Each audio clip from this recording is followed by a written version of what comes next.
Un œil sur les médias avec Myriam Amellal qui m'a rejoint. Bonsoir Myriam. Alors aujourd'hui sur la toile, c'est un adage qui fait le buzz. C'est très simple, c'est si vous voulez gagner des millions, jouez à l'Eurofillon. Voilà, c'est l'adage du jour. Alors c'est ce qu'on retrouve sur Twitter, c'est beaucoup tweeté, surtout le mot Eurofillon a son hashtag, et c'est dû bien sûr aux nouvelles révélations du Canard enchaîné qui a refait ses comptes et qui estime que l'argent perçu par l'épouse de François Fillon, Pénélope Fillon, n'est pas de hauteur de 500 000 euros mais de 900 000 euros. Alors évidemment ça fait réagir les twittos, beaucoup de railleries, beaucoup de critiques. Vous avez ce tweet et cette réaction d'Éric Woerth qui demande au Canard enchaîné de dévoiler ses sources. Alors ça bien sûr ça fait beaucoup réagir les twittos, mais vous avez aussi des twittos qui s'interrogent. On en est maintenant à 984 000 pour Pénélope et ses enfants, puisque les deux des enfants de François Fillon qui avaient été ses assistants parlementaires avaient perçu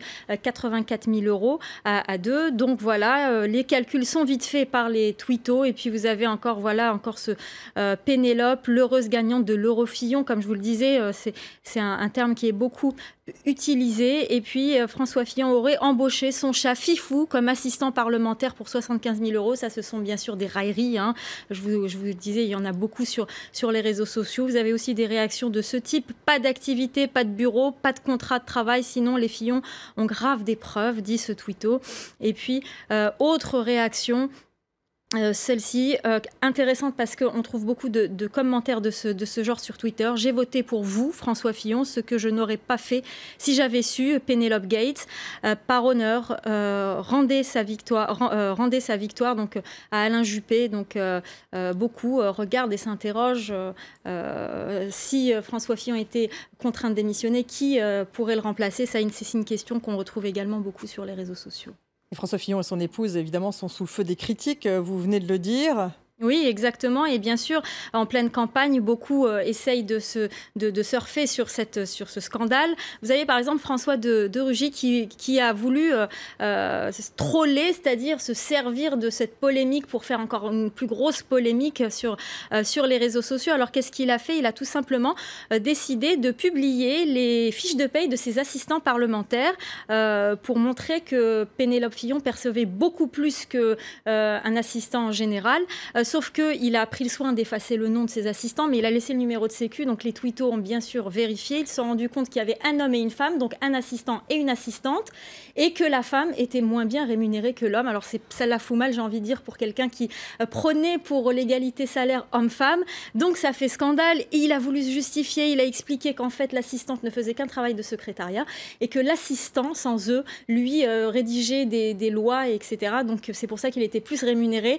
Et finalement, il a fini par reconnaître son erreur et par tirer des leçons, puisqu'il a dit on tourne toujours ses doigts 7 fois autour du clavier avant de tweeter. Donc comme quoi, c'est la leçon retenue par... Il regrette. Il regrette. Alors certains rappellent qu'il n'y a pas que le Pénélope Gate, il y a aussi une autre affaire qui passe plus inaperçue. Passe plus inaperçu, mais pas tant que ça. Vous en avez parlé vous-même dans votre journal. Il s'agit de l'affaire Marine Le Pen et de 300 000 euros qu'elle est censée restituer au Parlement européen, qu'elle refuse de faire d'ailleurs. Alors certains disent, attention, que ne pas oublier cette affaire avec l'affaire Pénélope Gate. Certains rappellent aussi ce qu'il en est de cette affaire. C'est à peu près du même ordre. Marine Le Pen percevait de l'argent pour payer des assistants parlementaires en tant qu'eurodéputée, mais elle aurait utilisé cet argent pour payer des personnes qui travaillaient pour son propre parti. C'est là où le bas blesse. Donc c'est pour ça qu'elle est censée rembourser. Alors le Parlement menace, si elle ne rembourse pas, eh bien elle sera ponctionnée, son salaire sera ponctionné de 50%. Voilà, c'est le prélèvement à la source. Donc elle remboursera d'une manière ou d'une autre, hein. Alors aux États-Unis, la polémique bien sûr se poursuit autour du Muslim ban en anglais, hein, donc ce fameux décret contre les ressortissants des 7 pays à majorité musulmane. Exactement. Et regardez, c'est cette photo qui a fait beaucoup réagir sur les réseaux sociaux. Cet homme est iranien. Il est allé en Iran rendre visite à son père mourant. Et à son retour, il a été bloqué et isolé des autres passagers parce que d'origine iranienne. Et il a l'Iran qui fait partie de la blacklist, hein, je le précise. Et donc là, sur cette photo, il retrouve sa fille. Voilà, cette photo a beaucoup fait réagir sur les réseaux sociaux. Merci Myriam Amellal pour un œil sur les médias.